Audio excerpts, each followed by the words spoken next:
ব্যক্তিগতভাবে আমি এই রায়ে সন্তুষ্ট, কিন্তু আমি বিস্মিত না। আমরা শেখ হাসিনারকে দেশে প্রত্যর্পণের জন্য, এক্সট্রাডিশনের জন্য ভারতের কাছে আবার চিঠি লিখব। বিচার প্রতিষ্ঠার শ্রেষ্ঠ ঘটনা ঘটেছে জুলাই গণ অভ্যুত্থানকালে।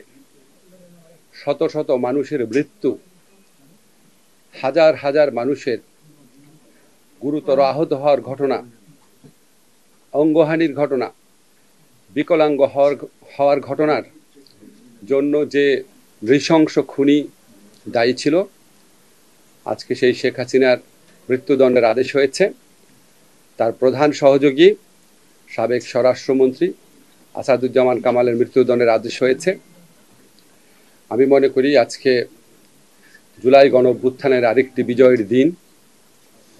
আজকে আমার বিশেষ করে মনে পড়ছে যারা জুলাই গণ অভ্যুত্থানকালে প্রাণ হারিয়েছিলেন, আবু সাঈদের কথা, মুগ্ধ, ওয়াসিম, ইয়ামিন, আনাস, রিয়াগোপ, সবার কথা মনে পড়ছে।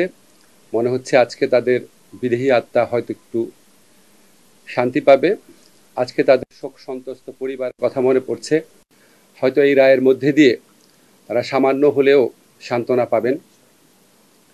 ব্যক্তিগতভাবে আমি এই রায়ে সন্তুষ্ট, কিন্তু আমি বিস্মিত না।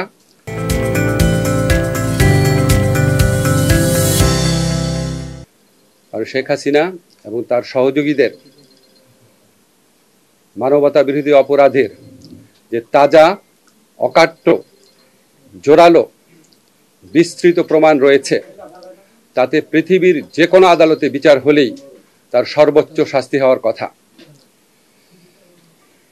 আমি আজকে আরেকটা কথা বলতে চাই, সেটা হচ্ছে আমরা শেখ হাসিনারকে দেশে প্রত্যর্পণের জন্য, এক্সট্রাডিশনের জন্য ভারতের কাছে আবার চিঠি লিখব। ভারত যদি এই গণহত্যাকারীকে আশ্রয় দেওয়া অব্যাহত রাখে, তাহলে ভারতকে বুঝতে হবে এটা বাংলাদেশ এবং বাংলাদেশের মানুষের বিরুদ্ধে একটা শত্রুতা, একটা অত্যন্ত নিন্দনীয় আচরণ। আজকে একটা বিচার হয়েছে, ইনশাআল্লাহ আমরা যতদিন আছি বিচার কার্য পূর্ণ বেগে চলবে। আমি এই বিচারের জন্য বিচার সংশ্লিষ্ট যারা আছেন, বিশেষ করে আমাদের চিফ প্রসিকিউটর তাজুল, তার সহযোগীদের আন্তরিক অভিনন্দন জানাচ্ছি। যারা সাক্ষী দিয়েছেন তাদের অভিনন্দন জানাচ্ছি। আমরা যতদিন আছি বিচার কার্য পূর্ণ উদ্যমে চলবে এবং আমরা আশা করি আগামীতে যেই সরকারই নির্বাচিত হবে, এই বিচারের গুরু দায়িত্ব থেকে কোনো অবস্থাতেই যেন তারা পিছপা না হয়। ধন্যবাদ আপনাদের।